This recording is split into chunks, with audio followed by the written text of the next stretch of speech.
Wales international தயாரிப்பில் நான் நடித்ததில்லை. ராஜ்கமலும் அவரும் சேர்ந்து ஒரு படமும் பண்ணதில்லை.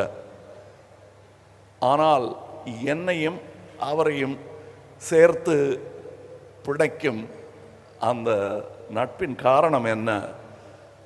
அந்த பிணைப்பின் பெயர் எம்ஜிஆர். எம்ஜிஆர் அவர்கள்தான் எங்களை நண்பர்களாக சகோதரர்களாக மாற்றினார் என்றால் அது மிகையாகாது. இது நானும் இவர் மாதிரி தான். இங்கே எனக்கு என்னென்னமோ பட்டங்கள் சொல்லி இங்கே என்ன வரவேற்றார்கள். என்னுடைய உண்மையான அட்ரஸ் என்ன என்றால், நான் சினிமாவின் குழந்தை. எனக்கு சினிமாவை தவிர வேறு எதுவும் தெரியாது. அந்த வழியில் அது பண்ணிக்கிட்டே இருக்கும்போது கற்றுக்கிட்டது தான் எல்லாம். என் மொழியும் என் கல்வியும் இப்பொழுது நான் பெற்றிருக்கும் பட்டங்களும் எல்லாமே எனக்கு சினிமா கொடுத்தது தான். அப்படிப்பட்ட சினிமா ஏதோ தேஞ்சிக்கிட்டே இருக்கிற மாதிரி எனக்கு ஒரு பயம் ஒரு 20-25 வருஷத்துக்கு முன்னாடி வந்தது.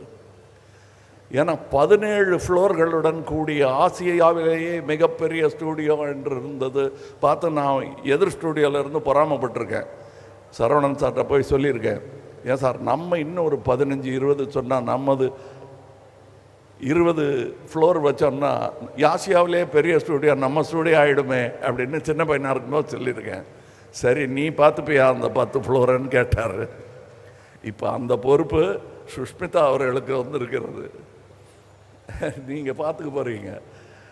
நான் பயந்து ஐயையோ முடியாதுன்ட்டேன். நான் அப்போ சின்ன வயசு தான் நானும் தைரியமாக முடியாதுன்ட்டேன். ஆனால் நீங்கள் இவ்வளோ பெரிய பொறுப்பை ஏற்றுக்கிட்டு இருக்கீங்க. உங்கள் அப்பா காதில் கிசுகிசுத்துக்கிட்டு இருந்தேன். இன்னும் அமெரிக்கன் ஸ்டூடியோஸ் எல்லாம் நீங்கள் போய் பார்க்கணும், அதையெல்லாம் இங்கே கொண்டு வரணும்.